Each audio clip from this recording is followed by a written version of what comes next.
Hello नमस्कार दोस्तों, मैं विवेक कुमार हिस्टोरिकल क्लास में आपका स्वागत करता हूं।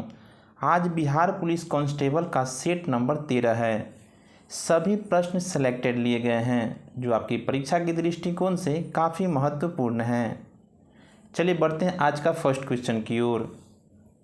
राज्यसभा का सभापति अपने पद पर कितने समय रहता है? तो आपका राइट आंसर है 5 वर्ष। इम्पोर्टेंट फैक्ट्स जान लेते हैं। राज्यसभा का सभापति अपने पद पर 5 वर्ष तक रहते हैं। राज्यसभा के पदेन सभापति उपराष्ट्रपति होते हैं। उपराष्ट्रपति का पद अमेरिका से लिया गया है। उपराष्ट्रपति को राज्यसभा का सभापति के रूप में वेतन मिलता है। उपराष्ट्रपति का मुख्य 2 कार्य है। पहला, राज्यसभा का सभापतित्व करना और दूसरा काम है राष्ट्रपति के अनुपस्थिति में राष्ट्रपति के रूप में कार्य करना। राज्यसभा का सभापति जब पद पर नहीं होते हैं तो उपसभापति राज्यसभा का संचालन करते हैं। चलिए बढ़ते हैं नेक्स्ट क्वेश्चन की ओर। हिंदू विधवा पुनर्विवाह से संबंधित गवर्नर जनरल कौन है? तो आपका राइट आंसर है लॉर्ड कैनिंग। इम्पोर्टेंट फैक्ट जान लेते हैं। हिंदू विधवा पुनर्विवाह से संबंधित governor general viceroy Lord Canning थे। वायसराय भारत के प्रथम लॉर्ड कैनिंग थे। हिंदू विधवा पुनर्विवाह एक्ट 1856 में लाया गया। ईश्वर चंद्र विद्यासागर के प्रयास से विधवा पुनर्विवाह एक्ट लाया गया। ईश्वर चंद्र विद्यासागर संस्कृत के महान विद्वान थे। लॉर्ड विलियम बेंटिंक ने सती प्रथा पर एक्ट 17 के अधीन रोक लगा दिया। सती प्रथा को रोकने का प्रयास राजा राम मोहन राय द्वारा महत्वपूर्ण स्थान दिया गया। चलिए बढ़ते हैं नेक्स्ट क्वेश्चन की ओर। स्वतंत्रता से पूर्व भारतीय राष्ट्रीय कांग्रेस की अध्यक्षता कितनी बार महिलाओं ने की है? तो आपका राइट आंसर है 3 बार। इम्पोर्टेंट फैक्ट जान लेते हैं। स्वतंत्रता से पूर्व भारतीय राष्ट्रीय कांग्रेस की अध्यक्षता महिला ने 3 बार की है। 1917 में यानी पहला अध्यक्षता किसने की है? तो 1917 ईस्वी में मद्रास अधिवेशन में सर्वप्रथम कांग्रेस की अध्यक्षता एनी बेसेंट ने की थी। 1925 में कांग्रेस की मद्रास अधिवेशन की अध्यक्षता सरोजनी नायडू ने की थी और तीसरी अध्यक्षता 1933 में कांग्रेस की कलकत्ता अधिवेशन में नलिन सेन ने की थी। सबसे अधिक समय तक कांग्रेस की अध्यक्ष रहने वाली महिला सोनिया गांधी है। चलिए बढ़ते हैं नेक्स्ट क्वेश्चन की ओर। यह निर्णय कौन लेता है कि कोई विधेयक धन विधेयक है या नहीं? तो आपका राइट आंसर है लोकसभा अध्यक्ष। चलिए इंपॉर्टेंट फैक्ट्स की ओर चलते हैं। लोकसभा का अध्यक्ष यह निर्णय देता है कि कोई विधेयक धन विधेयक है या नहीं। लोकसभा का स्पीकर पद अनुच्छेद 93 के अधीन बनाया गया है। धन विधेयक की परिभाषा अनुच्छेद 110 में है। धन विधेयक की प्रक्रिया अनुच्छेद 109 में वर्णित है। धन विधेयक लोकसभा में ही लाया जा सकता है। राज्यसभा धन विधेयक को केवल 14 दिन तक ही रोक सकता है। चलिए बढ़ते हैं नेक्स्ट क्वेश्चन की ओर। कुषाण काल में सबसे अधिक विकास किस क्षेत्र में हुआ है? तो आपका राइट आंसर है वास्तुकला में। इम्पोर्टेंट फैक्ट जान लेते हैं। कुषाण काल में मथुरा कला और गंधार कला का विकास हुआ है। मथुरा कला स्वदेशी कला है। बुद्ध की मूर्ति सर्वप्रथम मथुरा कला में बनाया गया था। गंधार कला में स्लेटी पत्थर और मथुरा कला में लाल बलुआ पत्थर का प्रयोग किया गया है। चलिए बढ़ते हैं नेक्स्ट क्वेश्चन की ओर। तूफान की भविष्यवाणी की जाती है तब वायुमंडल का दाब कैसा होता है? तो आपका राइट आंसर है अचानक कम हो जाता है। इम्पोर्टेंट फैक्ट जान लेते हैं। तूफान की भविष्यवाणी की जाती है तब वायुमंडल का दाब अचानक कम हो जाता है। बैरोमीटर का पाठ्यांक धीरे धीरे गिरने से वर्षा होने का संकेत देता है, लेकिन बैरोमीटर का पाठ्यांक अगर धीरे धीरे चढ़ता है तो मौसम साफ होने का संकेत देता है। वायुमंडलीय दाब को बैरोमीटर से मापा जाता है। चलिए बढ़ते हैं नेक्स्ट क्वेश्चन की ओर। कैबिनेट मिशन कब भारत आया था? तो आपका राइट आंसर है 1946 में। तो कैबिनेट मिशन की स्थापना 1946 में किया गया था। कैबिनेट मिशन ने अपना योजना का प्रकाश 16 मई 1946 ईस्वी में किया था। कैबिनेट मिशन के 3 सदस्य अध्यक्ष सहित 3 सदस्य थे। कैबिनेट मिशन के सदस्य पहला स्टेफोर्ड क्रिप्स, दूसरा एवी अलेक्जेंडर और तीसरे जो अध्यक्ष थे उनका नाम था पैथिक लॉरेंस। यानी कैबिनेट मिशन में 3 सदस्य थे, जो अध्यक्ष थे वो पैथिक लॉरेंस थे और 2 सदस्य स्टेफोर्ड क्रिप्स और एवी अलेक्जेंडर। बढ़ते हैं नेक्स्ट क्वेश्चन की ओर। विश्व युवा दिवस कब मनाया जाता है? तो आपका राइट आंसर है 12 अगस्त को। तो इम्पोर्टेंट फैक्ट जान लेते हैं। विश्व युवा दिवस 12 अगस्त को मनाया जाता है। राष्ट्रीय युवा दिवस 12 जनवरी को मनाया जाता है। ध्यान रखिएगा, अगर आपसे पूछा जाता है कि विश्व युवा दिवस कब मनाया जाता है तो 12 अगस्त को, लेकिन विश्व और राष्ट्रीय में अंतर है, वो अगस्त में मनाया जाता है और राष्ट्रीय युवा दिवस 12 जनवरी को मनाया जाता है। स्वामी विवेकानंद के जन्म पर युवा दिवस मनाया जाता है। विश्व स्तनपान दिवस 1 अगस्त को मनाया जाता है। 14 अगस्त को पाकिस्तान की स्वतंत्रता दिवस मनाया जाता है और कारगिल विजय दिवस 26 जुलाई को मनाया जाता है। चलिए बढ़ते हैं नेक्स्ट क्वेश्चन की ओर। भारत में सबसे पहले तोपखाना का प्रयोग किसने किया था? तो आपका राइट आंसर है बाबर ने। तो भारत में तोपखाने का प्रयोग सबसे पहले बाबर ने किया था। बाबर ने पानीपत के प्रथम युद्ध में तोप का प्रयोग सर्वप्रथम किया था। 21 अप्रैल 1526 ईस्वी को बाबर ने इब्राहिम लोदी को पराजित किया था। बाबर भारत में मुगल वंश का संस्थापक है। बढ़ते हैं नेक्स्ट क्वेश्चन की ओर। घाना पक्षी विहार कहाँ है? तो आपका राइट आंसर है राजस्थान में। तो घाना पक्षी विहार राजस्थान में है। घाना पक्षी विहार राजस्थान के भरतपुर जिले में पड़ता है। केवलादेव घाना पक्षी विहार के नाम से भी जाना जाता है, यानी केवलादेव घाना पक्षी विहार के नाम से भी जाना जाता है। केवलादेव घाना पक्षी विहार सारस पक्षी के प्रवास के लिए विख्यात है, यानी यहाँ सारस पक्षी का आवास बहुत ज़्यादा है। बढ़ते हैं नेक्स्ट क्वेश्चन की ओर। नगरपालिकाओं और संवैधानिक दर्जा नगरपालिकाओं को संवैधानिक दर्जा किस संशोधन द्वारा दिया गया है? तो आपका राइट आंसर है 74वां संविधान संशोधन द्वारा। इम्पोर्टेंट फैक्ट जान लेते हैं।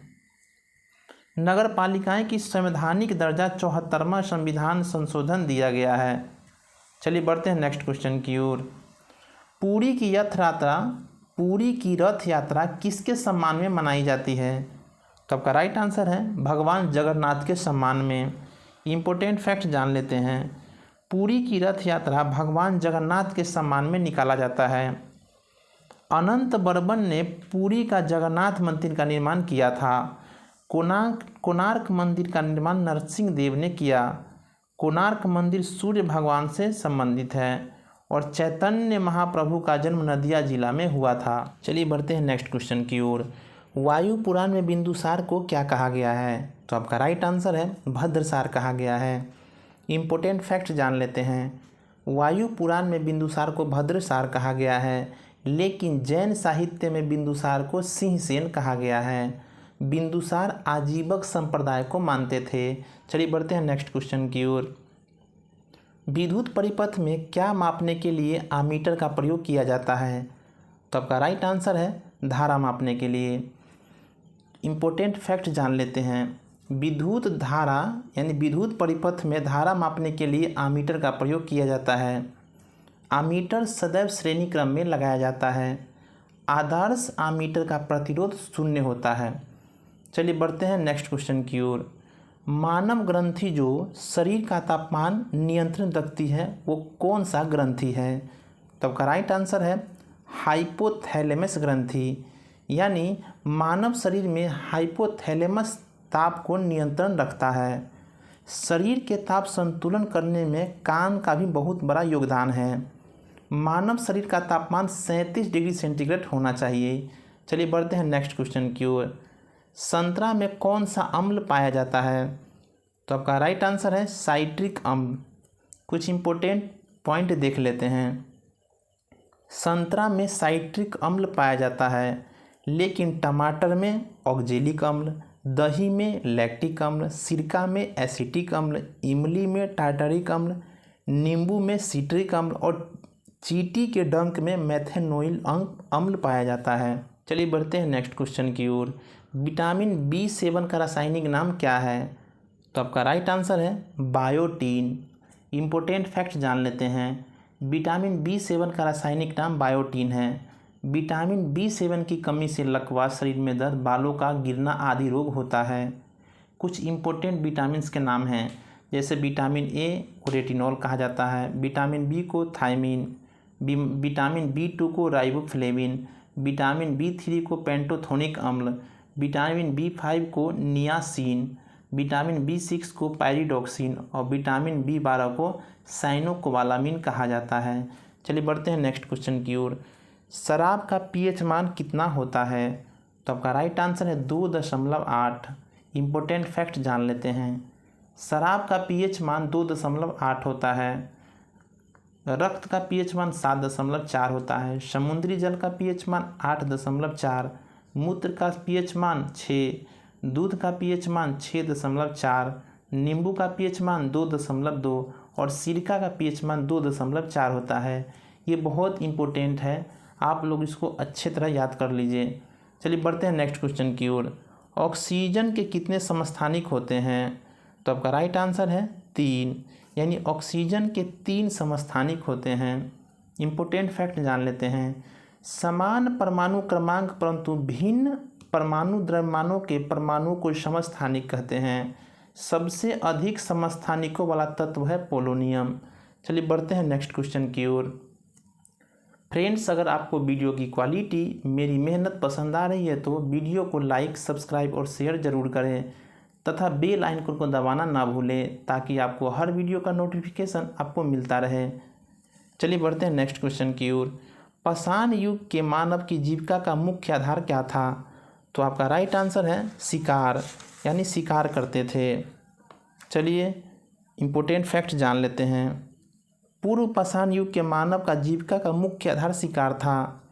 पूर्व पाषाण काल में भोजन का आधार आखेट करना यानी शिकार करना था और कंद मूल खाकर वो सब रहते थे। मानव द्वारा पूर्व पाषाण काल में अंतिम चरण में आग की खोज किया गया।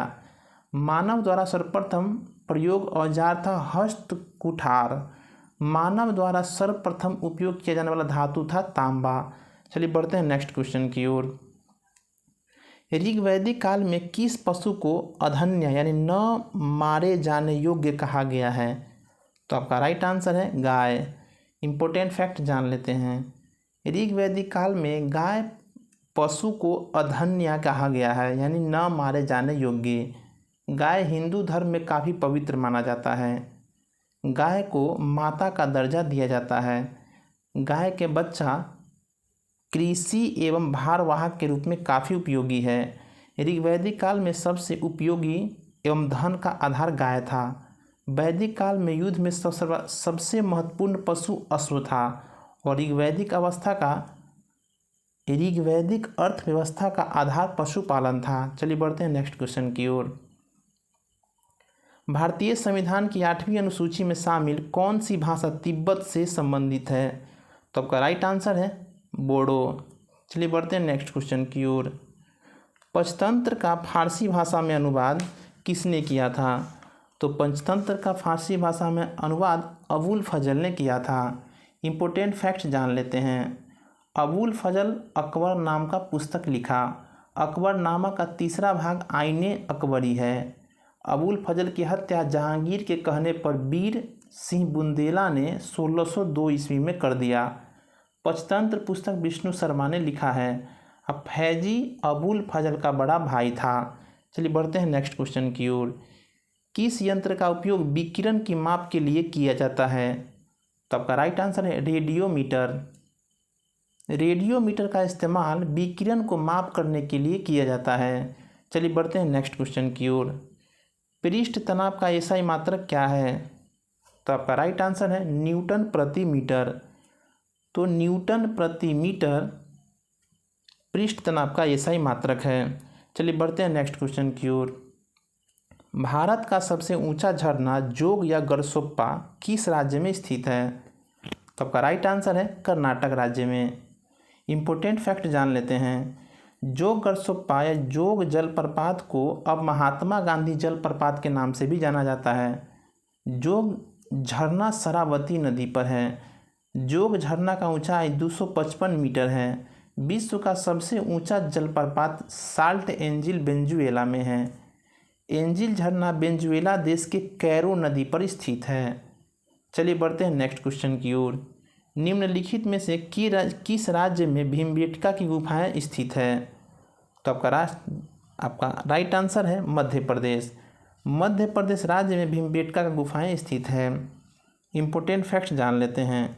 भीमबेटका मध्य प्रदेश के रायसेन जिला में है, जहां पूरा पाषाणकालिक यानी पूरा पाषाणकालिक शैल चित्र प्राप्त हुए हैं। चलिए बढ़ते हैं नेक्स्ट क्वेश्चन की ओर। भारत की सर्वोच्च न्यायालय की स्थापना कब की गई? तो आपका राइट आंसर है 1950 में। इम्पोर्टेंट फैक्ट जान लेते हैं। भारत की सर्वोच्च न्यायालय की स्थापना 1950 में की गई थी। संघीय न्यायालय की स्थापना 1976 में किया गया था। उच्चतम न्यायालय को अनुच्छेद 124 से 147 के अधीन शक्ति और अधिकार दिया गया है। उच्चतम न्यायालय के न्यायाधीश को महाभियोग से ही हटाया जा सकता है। चलिए बढ़ते हैं नेक्स्ट क्वेश्चन की ओर। निम्नलिखित नदियों में से कौन सी नदी पश्चिमी घाट से निकलती है? तो आपका राइट आंसर है कृष्णा नदी। तो कृष्णा नदी पश्चिमी घाट से निकलती है। कुछ इम्पोर्टेंट फैक्ट्स जान लेते हैं। कृष्णा नदी महाबलेश्वर के समीप घाट पहाड़ से निकलती है। कृष्णा नदी की कुल लंबाई 1401 मीटर है। कृष्णा नदी बंगाल की खाड़ी में गिरती है। कृष्णा नदी पर नागा अर्जुन बांध बांधा गया है और नागा अर्जुन बांध आंध्र प्रदेश में स्थित है। गोदावरी नदी दक्षिण भारत की सबसे लंबी नदी है। चलिए बढ़ते हैं नेक्स्ट क्वेश्चन की ओर। इत्माद उद दौला का मकबरा का निर्माण किसने करवाया?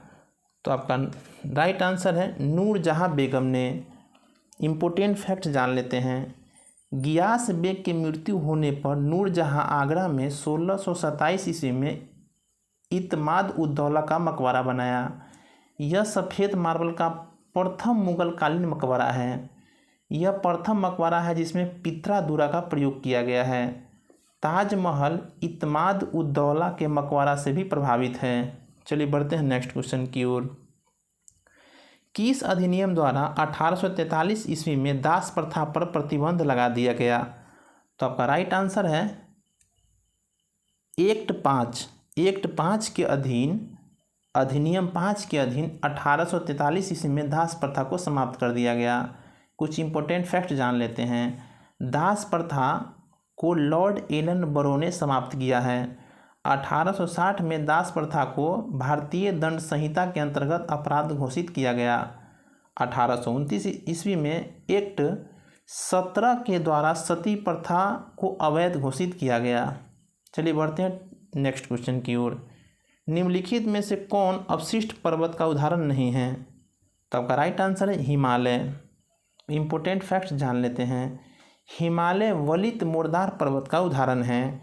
हिमालय के स्थान पर टेथित सागर था। हिमालय नवीन पर्वत का उदाहरण है। चलिए बढ़ते हैं नेक्स्ट क्वेश्चन की ओर। डाउन शीतोष्ण कटिबंधीय घास का मैदान किस देश में पाया जाता है? तो आपका राइट आंसर है ऑस्ट्रेलिया में।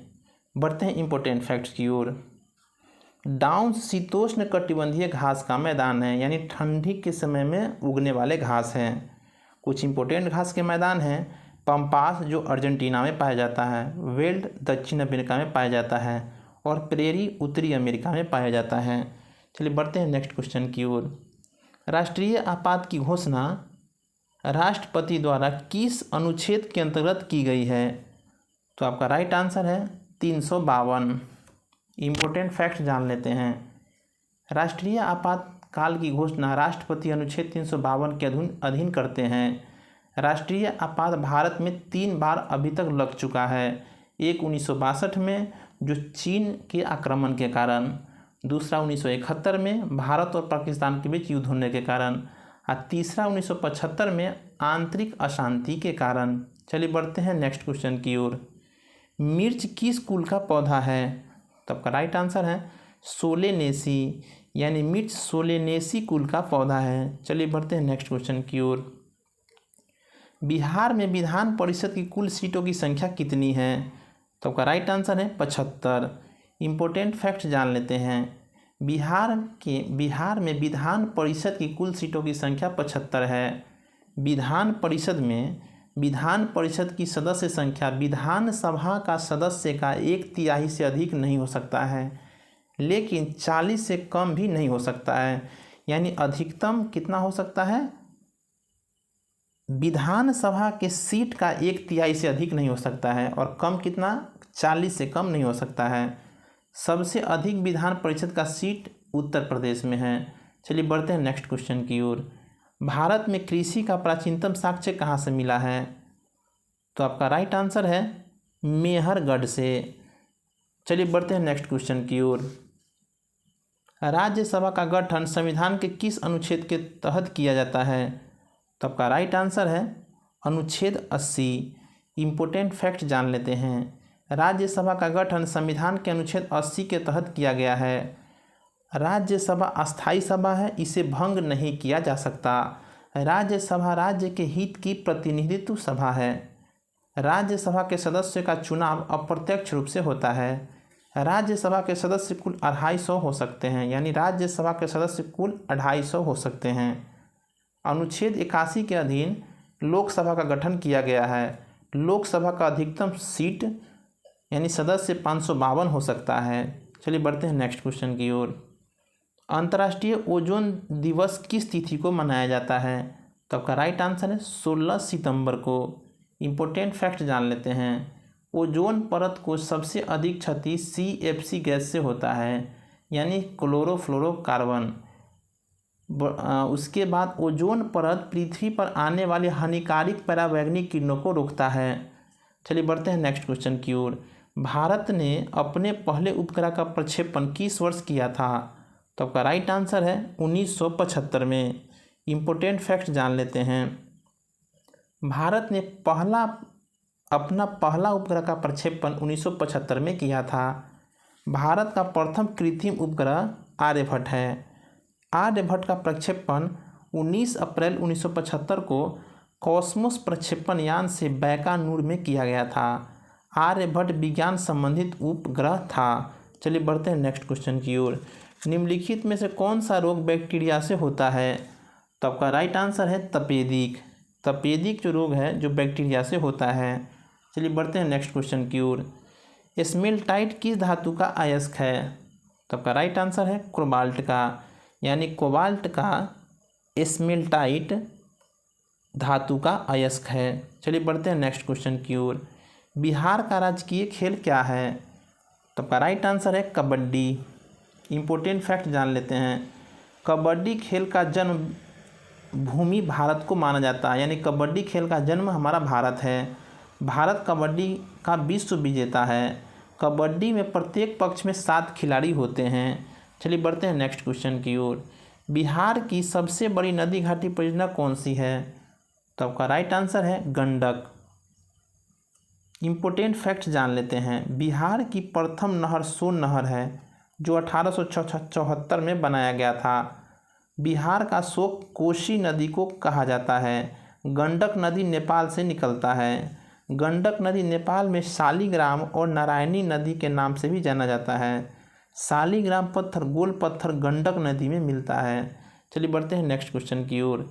लोकसभा में मंत्रिपरिषद के विरुद्ध अविश्वास प्रस्ताव लाने के लिए न्यूनतम सदस्य की संख्या कितनी हो सकती है?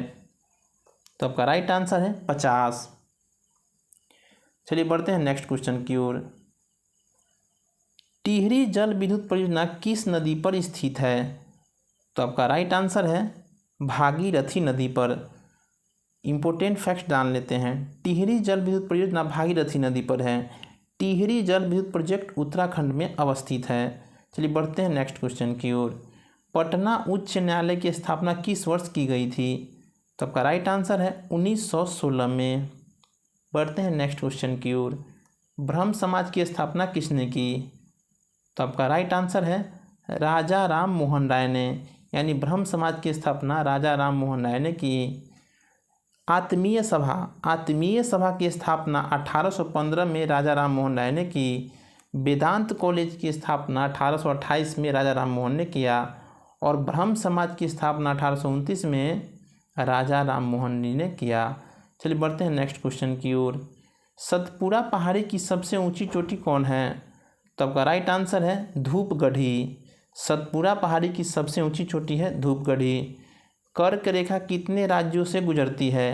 तो आपका राइट आंसर है 8 राज्यों से गुजरती है। इम्पोर्टेंट फैक्ट जान लेते हैं। तो कर्क रेखा जो 8 राज्यों से गुजरती है, कौन कौन से स्टेट है? राजस्थान, गुजरात, मध्य प्रदेश, छत्तीसगढ़, झारखंड, पश्चिम बंगाल, त्रिपुरा और मिजोरम। चलिए आज के लिए इतना ही। अगर आपको ये वीडियो अच्छा लगे तो लाइक, सब्सक्राइब और शेयर ज़रूर करें। जब तक के लिए जय हिंद।